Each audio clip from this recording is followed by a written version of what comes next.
With permission, Mr. Speaker, I would like to begin by responding to your helpful statement from yesterday. The Foreign Secretary, the business managers and I all believe it is essential this House properly scrutinises the work of the Foreign Office, especially as we face such a daunting set of challenges across the world. As Minister of State, I will follow the precedent set by successive governments of different parties, from Lord Carrington and Lord Hume to more recent times, when Lord Mandelson had served in Cabinet from the House of Lords.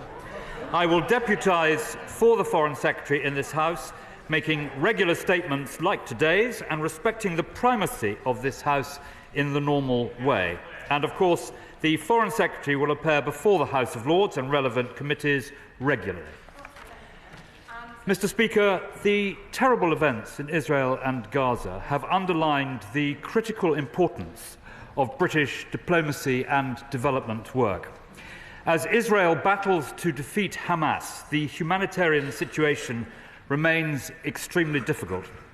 As the Prime Minister said last night, Israel must respect international humanitarian law. With services and communication in Gaza under unprecedented strain, it is difficult to be absolutely certain about how events are unfolding.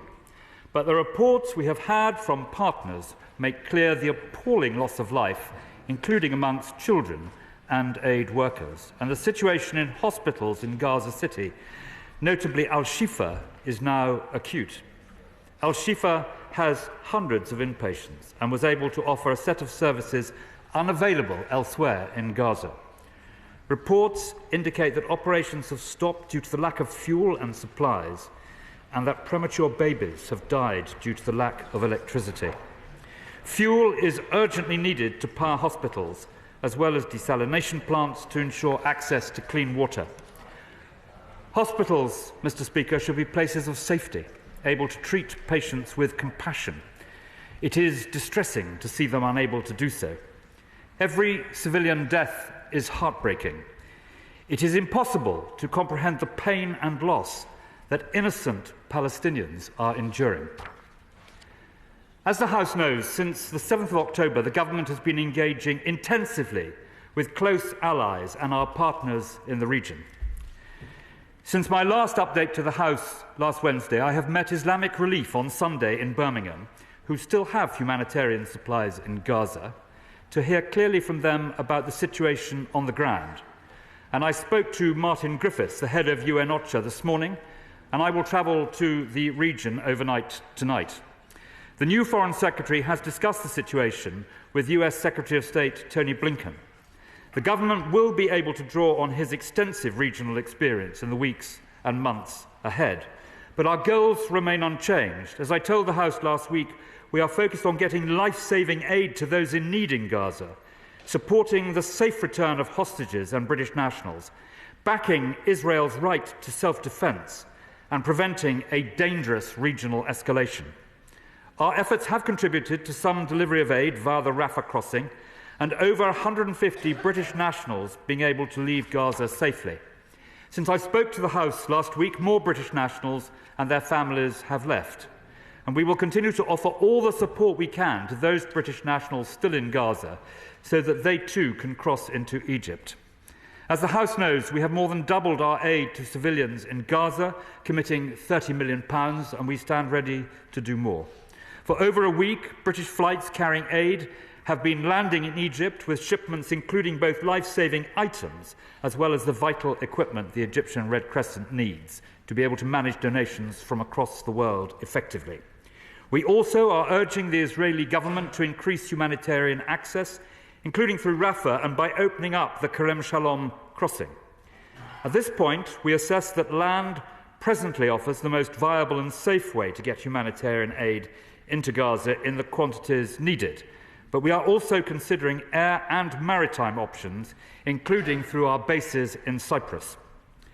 The Government has been clear that all parties to a conflict must afford civilians the protection that is their right under international law. That includes respecting the sanctity of hospitals so that doctors can continue to care for the sick and injured. Events on the 7th of October and Hamas's subsequent statements have made clear they are a terrorist group who pose an existential threat to the very idea of an Israeli state.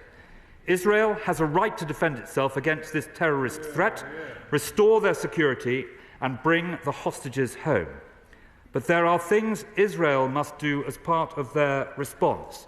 We have impressed this upon the Israeli government. They must act within international law. They must take every precaution to minimize civilian casualties, limiting attacks to military targets. And they must stop extremist settler violence in the West Bank. At the same time, we should be under no illusions. Hamas has chosen to embed itself within the civilian population. Their willingness to sacrifice innocent Palestinians in this way only brings home their inhumanity. Alleviating the suffering is our foremost priority. We welcome any initiatives which would allow more aid to be delivered and hostages to be released. We have therefore consistently called for humanitarian pauses. 4-hour pauses in northern Gaza are an important first step, but longer pauses that cover wider areas will be needed. We are discussing with the UN and other partners how best to achieve this. We must avoid measures which only serve to benefit Hamas and allow them to entrench their position. At the same time, we need all parties to the conflict to abide by any pause, allowing sufficient time and security for civilians to move and aid to be delivered. Responding to the immediate crisis, Mr. Speaker, is critical, but we also need to do more to create a new political horizon. The whole House knows that there is only one answer that has come close to creating peace in these troubled lands: a two-state solution. I commend this statement to the House, Mr. Speaker. We come to the shadow Foreign Secretary.